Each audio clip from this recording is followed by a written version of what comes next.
5 second की देरी करते तो चली जाती जान। एक गलती ने बचा ली पंत की जान, नहीं तो बहुत बुरा हो जाता। खुद गाड़ी क्यों नहीं चला रहे थे पंत? सुरक्षा कर्मी कहाँ था? किससे लड़ाई के बाद निकले और एक्सीडेंट हो गया?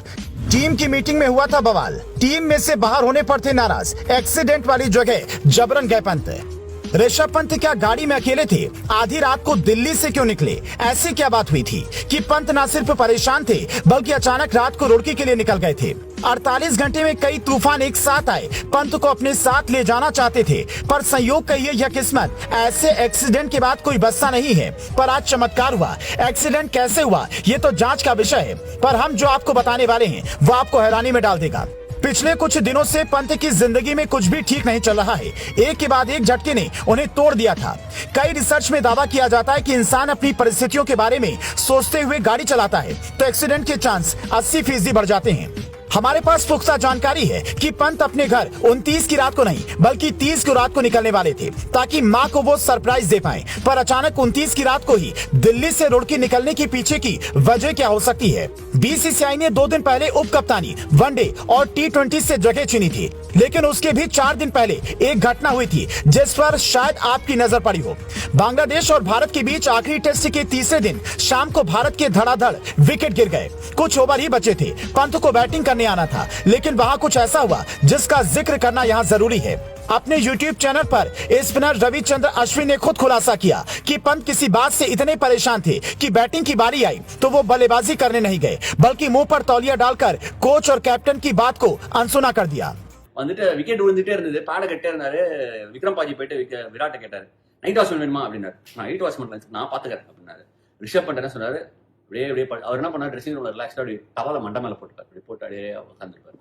அது மேட்ச் பார்க்க கூடாதுனா இல்ல ரிலாக்ஸ்டா இருக்கணும்னா இல்ல அவர் போய் நான் பாத்துக்கிறேன் அப்படின்னு இருக்கிறதா, வெட்டு 1 துண்டு 2ன்னு பாக்குறதான்னு தெரியல. அவரை கேட்டாரு விக்ரம் பாத்தர், நைட் வாட்ச்மேன் வேணுமா அப்படின்னு. இன்னைக்கு நைட்டு முழுக்க வாட்ச்மேன் தான், நான் நாளைக்கு போய் ஆடுறேன் அப்படின்னு. அந்த டைம்லயே அவ்வளவு நர்வஸா, டே ஆடுங்கடா அப்படின்னு சொல்லி இந்த பக்கத்துல நான் நர்வஸா மேட்ச் பார்த்துட்டு இருக்கேன். அப்போ ஒரு ஜோக் அவரால் கிராக் பண்ண முடிஞ்சு. அவர் கேட்டார், உனக்கு விராட் வேணான்ட்டான், உனக்கு நைட் வாட்ச்மேன் வேணுமா அப்படின்னாரு. இன்னைக்கு நைட்டு முழுக்க எனக்கு வாட்ச்மேன் தான் வேணும், நாளைக்கு ஆடிக்கிறேன் அப்படின்னா. அவர் ஒண்ணு கேட்டது, ஜெய்தேவ் உன்னட்கட் மட்டும் தான் இருக்கான், வேற யாரும் அனுப்புறது?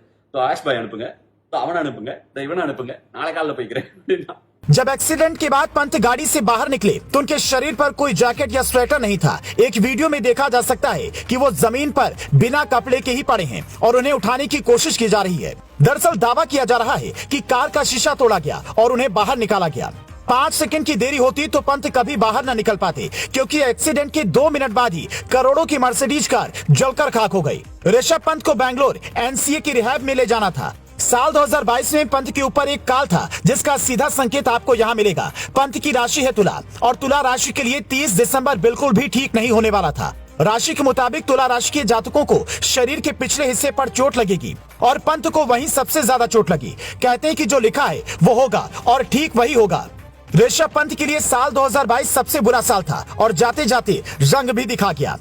अब सवाल उठता है कि पंत ने अगर शीशा तोड़ा और खुद से बाहर निकले तो फिर ये पीठ पर छिलने के निशान कैसे आए? पीठ की चोट देखकर लगता है कि कार का पहले एक्सीडेंट हुआ, फिर कार कुछ दूर तक घसीट कर आगे बढ़ी। उस दौरान शीशा टूटा होगा और पंत ने सीट बेल्ट नहीं पहनी होगी, जिसके कारण वो गाड़ी से बाहर आ गए होंगे और पीठ पर ये चोट आई होगी।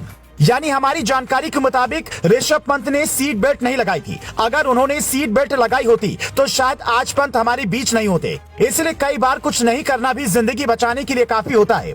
पंत मर्सिडीज कार में बैठे थे। उस कार में ड्राइवर के 3 तरफ से एयरबैग खुलता है, यानी चोट लगने के चांस कम होते हैं। पर यह हैरानी की बात है कि चोट शरीर के अगले और पिछले हिस्से पर साथ कैसे लगी? कार की स्पीड 150 से ज्यादा थी, ऐसा दावा किया जा रहा है। हैरानी की बात है, जब उसका भयानक एक्सीडेंट हुआ उस वक्त कुछ लोग कार से बाहर निकलकर पैसा इकट्ठा करने लगे और कुछ लोग पंत का वीडियो बनाने लगे। सुबह 5 बजे का वक्त था, इसलिए उन्हें अस्पताल पहुंचने में भी काफी देरी हुई। कुछ भी पंत के साथ नहीं था, बस भगवान के आशीर्वाद से वो बच गए। एक तरफ इंसान 4 लाख रुपए बटोर रहा था तो दूसरी तरफ भारत के शानदार खिलाड़ी ऋषभ पंत को बचाने 2 युवक भगवान बनकर आए और उन्होंने पंत को सबसे पहले एक लोकल अस्पताल में पहुंचाया। वहां से पंत की जिंदगी मौत से लड़कर दोबारा लौट आई। Bureau report, global Bharat TV.